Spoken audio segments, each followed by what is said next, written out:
آپ سب والدین سے گزارش ہے میری کہ کبھی بھی اپنے بچوں کو بد دعائیں مت دیجیے گا۔ ایک عورت کہتی ہے، ایک دن میں اپنے گھر کی صفائی کر رہی تھی، اتنے میں میرا ایک بیٹا آیا اور شیشے سے ایک شاہکار تحفہ گرا دیا اور وہ تحفہ ٹوٹ گیا۔ میں اس وقت بہت زیادہ ناراض ہوئی کیونکہ وہ تحفہ بہت زیادہ مہنگا تھا اور وہ تحفہ میری ماں نے مجھے دیا تھا اور میں اسے اپنی جان سے بھی زیادہ پسند کرتی تھی اور میں اس تحفے کو کبھی بھی کھونا نہیں چاہتی تھی اور اس تحفے کو میں ہمیشہ اپنے پاس سنبھال کر رکھنا چاہتی تھی۔ میں نے غصے سے اسے بلایا اور اسے کہا، میرا رب تجھ پر ایسی دیوار گرائے جو تیری ہڈیاں توڑ دے۔ کئی سال گزر گئے اور میں اس بد دعا کو بھول گئی اور مجھے تو اس بد دعا کی پرواہ ہی نہیں تھی جو کبھی میں نے کی تھی اپنے بیٹے کے بارے میں، اور نہ ہی مجھے معلوم تھا کہ وہ بد دعا اتنی جلدی آسمان پر چڑھ جائے گی۔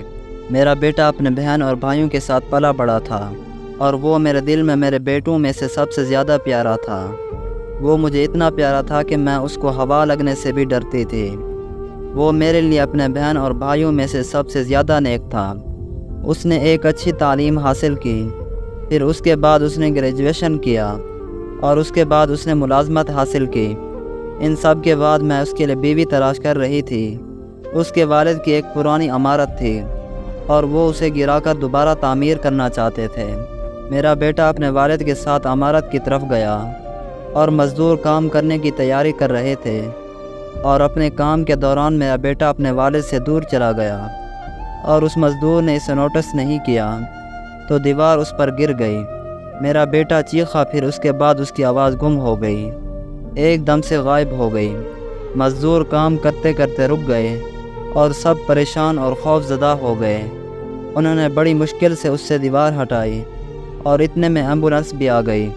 افسوس کی بات یہ ہے کہ اس کا جسم لے جانے کے قابل نہیں رہا تھا کیونکہ شیشے کی طرح گر کر ٹوٹ گیا تھا۔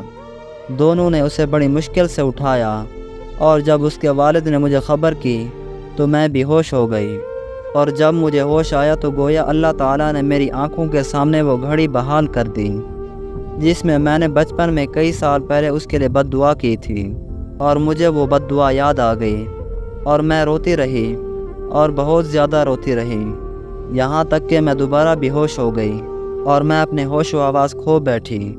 جب ہسپتال میں مجھے افاقہ ہوا تو میں نے اپنے بیٹے کو دیکھنے کے لیے کہا۔ میں نے اسے دیکھا اور کہا، کاش میں نے اسے اس حالت میں نہ دیکھا ہوتا۔ ان لمحوں میں میرے دل کی دھڑکن رک گئی اور میرے بیٹے نے آخری سانس لی۔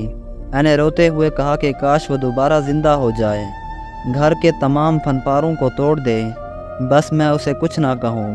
میں اس وقت گونگی ہو جاتی اور اس کو بد دعا نہ دیتی۔ ایک شخص عبداللہ بن مبارک رحمۃ اللہ علیہ کے پاس اپنے بیٹے کی نافرمانی کی شکایت کرنے آیا۔ ابن مبارک نے اس سے پوچھا کہ کیا تم نے اس کے لیے بد دعا کی؟ اس نے کہا، جی ہاں، میں نے اس کے لیے بد دعا کی ہے۔ ابن مبارک نے کہا، جاؤ، تم نے ہی اسے خراب کر دیا۔ ایک بات میری ہمیشہ یاد رکھیے گا، اپنے بچوں کو غصے میں بد دعا کرنے میں جلدی نہ کریں۔ شیطان مردود سے اللہ کی پناہ مانگیں۔ اپنی زبانوں سے وعدہ کریں کہ وہ اپنے بچوں کے لیے کامیابی اور رہنمائی کے لیے دعا کریں۔ ان کو بد دعائیں نہ دیجیے گا۔